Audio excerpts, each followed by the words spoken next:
تھوڑی سی تنخواہ ہوتی ہے اور 6-6 7-7 بچے ہوتے ہیں اور انہوں نے قرضہ کسی کا نہیں دینا ہوتا. کیوں؟ کہ کبھی ڈاکٹر کے پاس جانے کی ضرورت ہی نہیں. اور کئی لوگ ایسے ہیں کہ ماشاءاللہ ہیں بھی کروڑوں پتی اور اگر پوچھیں تو قرضے بھی کروڑوں کے ہیں. تو برکت ایک الگ چیز ہے. ہمیں ایک مرتبہ رشیا کی ایک ریاست میں جانے کا موقع ملا تو صاحب خانہ نے بکری ذبح کی اور اس کو انہوں نے بھون کے سامنے رکھ دیا. بھونی ہوئی بکری جو ہوتی ہے آپ کو پتہ ہی ہے چربی بھی ساتھ ہو تو عجیب ہوتی ہے. خیر جب کھانے کا وقت آیا تو ہم نے دیکھا کہ جن برتنوں میں انہوں نے وہ رکھا ہوا تھا نا گوشت، وہ نیچے چربی پگھلی ہوئی تھی اور چربی ساتھ بھی لگی ہوئی تھی. تو ہم تو جی اس میں سے کھانے لگے، بڑا دیکھ کے یہاں چربی نہیں، بڑا بچ کے سنبھل کے تھوڑا سا لیا کہ بھائی زیادہ کولیسٹرول نہ ہمارا اندر چلا جائے. ہمارے پاس ایک وہاں کے مقامی بڑے میاں آ کر بیٹھ گئے اور اللہ کی شان کہ انہوں نے آ کے کھانی ہی چربی شروع کر دی.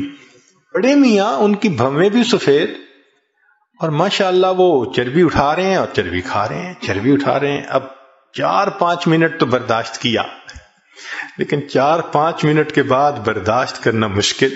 ایک بندہ کھا ہی چربی رہا ہے. اور لطف کی بات کہ پھر انہوں نے چمچ پکڑی، چمچ بھری اس میں وہ جو پگھلی ہوئی چربی تھی اور پینی بھی شروع کر دی. یا اللہ، اٹ بیکیم ٹو مچ.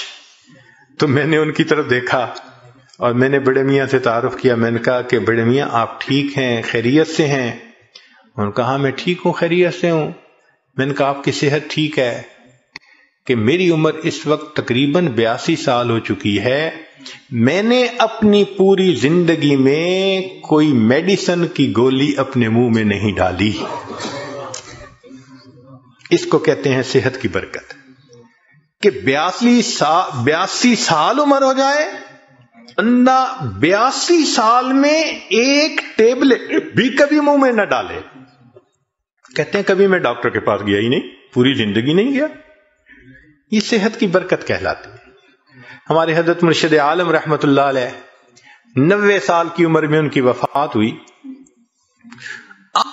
عمر کے دنوں میں حضرت جب خط پڑھتے تھے تو اینک اتار کے پڑھتے تھے، اس لیے کہ قریب کی نظر ٹھیک تھی، دور کے لیے اینک ساتھ لگایا کرتے تھے. اور دور تو 40 سال کے بعد ایجنگ ایفیکٹ ہوتا ہی ہے.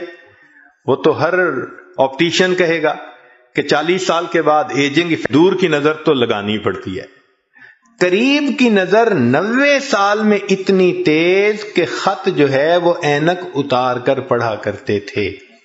سنوائی اتنی تیز تھی سماعت کہ کمرے کے کونے میں کوئی وسپر کرتا تھا تو حضرت سن لیا کرتے تھے. اور اللہ کی شان کے سال کی عمر میں تمام دانت حضرت کے بالکل ٹھیک تھے. ایک مرتبہ کھانا آیا تو میں نرم سی روٹی نہ ڈھونڈ کے حضرت کے آگے رکھنے لگا. پوچھنے لگے کیا ڈھونڈ رہے ہو؟ میں نے کہا حضرت میں کوئی نرم سی روٹی آپ کے لیے ڈھونڈ رہا ہوں. فرمایا میرے دانتوں کو کیا ہوا ہے، دو مجھے کوئی کڑک روٹی. 90 سال کی عمر میں کڑک روٹی کھائی. اللہ کی شان. اور ایسی قوت اللہ نے دی تھی کہ ایک مرتبہ اس عاجز کے کندھے پہ دوسرا ہاتھ رکھا تو ماشاءاللہ لمبا قد تھا اور صحت تھی اور جسم تھا. کندھے پہ ہاتھ رکھا تو میں تھوڑا سا نیچے ہوا. فرمایا کیا چوزے بنے پھرتے ہو؟ ہم واقعی اپنی جوانی میں ان کے سامنے چوزے تھے. اللہ نے ایسی صحت دی تھی. یہ برکت عجیب چیز ہے. جس چیز میں برکت آ جائے اللہ اس چیز میں بندے کو پرسکون کر دیتے ہیں. اب اگلا کوشچن ذہن میں یہ پیدا ہوتا ہے کہ یہ برکت کیسے پیدا ہو سکتی ہے. تو چند اعمال ہیں کہ جن کے ذریعے سے انسان کی زندگی میں برکت آتی ہے. ذرا توجہ سے سن لیجئے تاکہ بات کو مکمل کریں. ان میں سب سے پہلے ہے تقوی بھری زندگی گزارنا، گناہوں سے بچنا، نیکوکاری کی زندگی گزارنا، معصیت سے خالی زندگی گزارنا. اس کو تقوی کہتے ہیں. احتیاط والی زندگی، ہماری زبان میں کہتے ہیں نا to be on the safe side, English میں کہتے ہیں اور جی to be on the safe side. تو شریعت کے دائرے میں to be on the safe side رہ کر زندگی گزارنا، اس کو تقویٰ کہتے ہیں۔ اللہ تعالیٰ فرماتے ہیں وَلَوْ أَنَّ أَهْلَ الْقُرَىٰ آمَنُوا وَاتَّقَوْا لَفَتَحْنَا عَلَيْهِمْ بَرَكَاتٍ مِّنَ السَّمَاءِ وَالْأَرْضِ، اگر یہ بستی دیسوں والے ایمان لاتے، تقویٰ اختیار کرتے، ہم آسمان سے برکتوں کے دروازوں کو کھول دیتے۔ تو اس سے برکت آتی ہے۔ تو سب سے پہلا کام گناہوں سے بچنا، نیکی کی زندگی اختیار کرنا، اس سے انسان کی زندگی میں برکتیں آ جاتی ہیں۔